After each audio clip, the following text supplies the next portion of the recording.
Assalamualaikum warahmatullahi wabarakatuh. Kami dari kelompok 1 akan mempresentasikan hasil diskusi kami yang bertema Uji to Pirate dengan anggota Ahmad Rifai, Dewi Iklima Oktavia, Aulia Nur Afifah, Nisa Kolimatus Saliyah, dan Afdila Mar'atusita.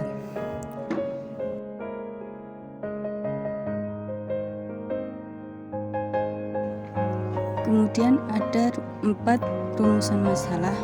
Yang pertama, pengertian uji to Pirate. Yang kedua, syarat uji to Pirate. Yang ketiga, uji to Pirate dengan contoh. Yang terakhir, uji to Pirate dengan SPSS secara langsung. Pengertian uji to Pirate. Uji to Pirate merupakan uji parametrik yang dapat digunakan pada 2 data berpasangan. Tujuan dari uji ini untuk melihat apakah ada perbedaan rata-rata antara 2 sampel yang saling berpasangan atau berhubungan. Karena berpasangan, maka data dari kedua sampel harus memiliki jumlah yang sama atau berasal dari sumber yang sama. Kemudian bisa digunakan untuk membandingkan mean dari suatu sampel yang berpasangan atau paired. Sampel berpasangan adalah sebuah kelompok sampel dengan subjek yang sama namun mengalami 2 perlakuan atau pengukuran yang berbeda. Kemudian syarat uji to Pirate. Untuk melakukan uji Pirate sample to test, data yang digunakan harus berdistribusi normal. Maka harus dilakukan uji kenormalan atau uji normalitas terlebih dahulu.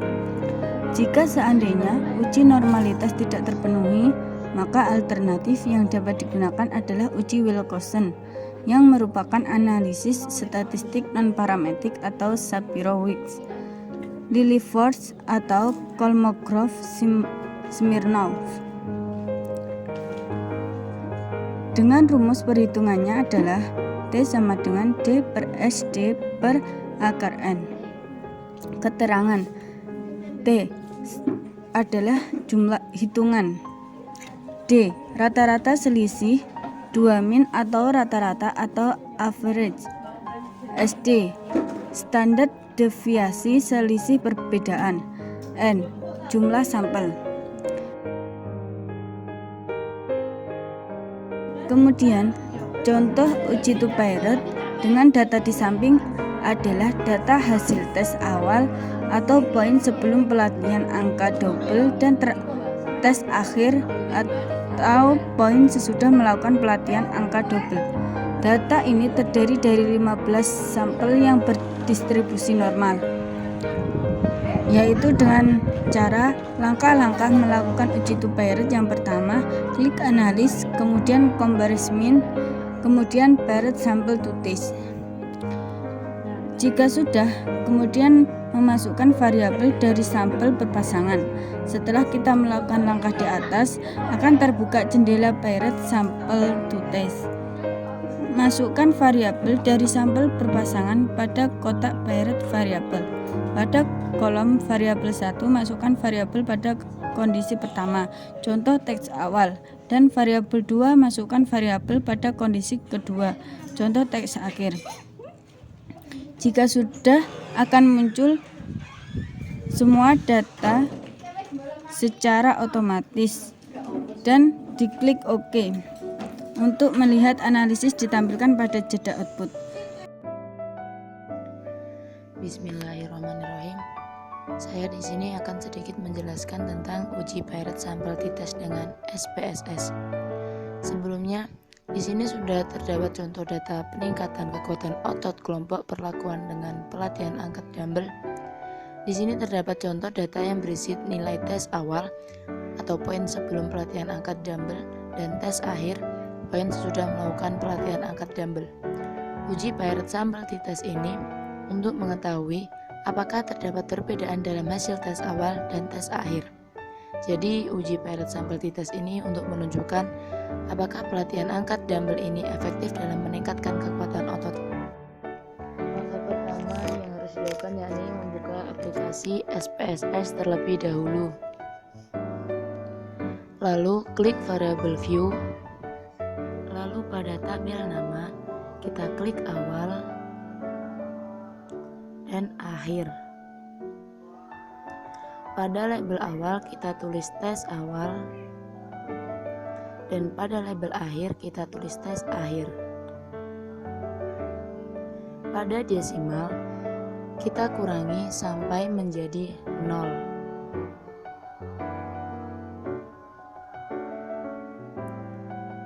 Selanjutnya kita klik data view. Setelah pada bagian atas tabel terdapat tulisan awal dan akhir, lalu masukkan nilai sesuai data yang dimiliki.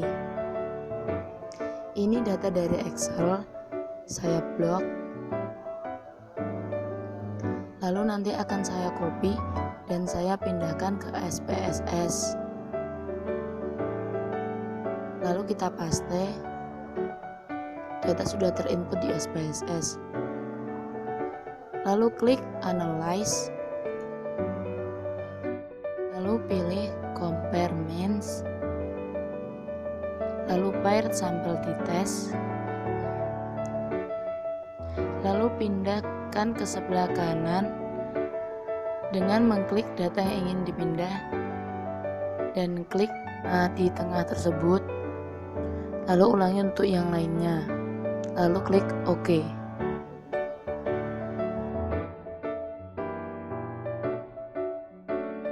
Hasil output dari data pada SPSS tadi. Data ini digunakan untuk mengidentifikasi apakah ada hubungan antara nilai awal dan nilai akhir, dan apakah ada perubahan nilai kekuatan otot siswa setelah melakukan metode angkat dumbbell dalam meningkatkan kekuatan otot siswa. Pada output pertama, diperlihatkan hasil ringkasan statistik deskriptif dari kedua sampel. Di sini terdapat data mean atau nilai rata-rata kedua tes. Lalu ada N adalah jumlah sampel. Lalu pada output yang kedua terdapat paired sample correlation, yang terdapat hasil korelasi atau hubungan antara kedua data yang menjelaskan apakah terdapat hubungan antara kedua tes tersebut. Jika nilai SIG lebih dari 0,5 sebagaimana dasar pengambilan keputusan dalam uji korelasi, maka tidak ada hubungan antara tes awal dan tes akhir. Pada uji korelasi ini diketahui nilai signifikansi sebesar 0,304 yang berarti lebih besar dari 0,5. Maka tidak ada hubungan antara hasil tes sebelum dan sesudah melakukan pelatihan angkat dumbbell. Selanjutnya output yang ketiga menunjukkan paired sample t-test. Di sini akan diberi gambaran tentang ada atau tidaknya perbedaan dari tes awal dan akhir. Dasar pengambilan keputusan adalah jika SIG C2 lebih kecil dari 0,05, maka terdapat perbedaan yang signifikan antara nilai kekuatan otot pada data tes awal dan tes akhir. Dan jika nilai SIG C2 lebih dari 0,05, maka tidak terdapat perbedaan yang signifikan pada hasil nilai kekuatan otot.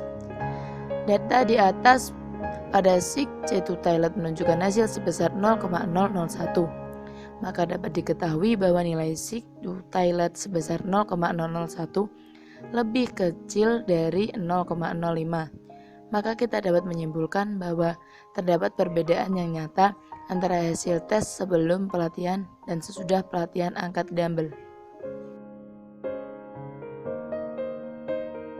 Sekian dari kami, kurang lebihnya mohon maaf. Wassalamualaikum warahmatullahi wabarakatuh.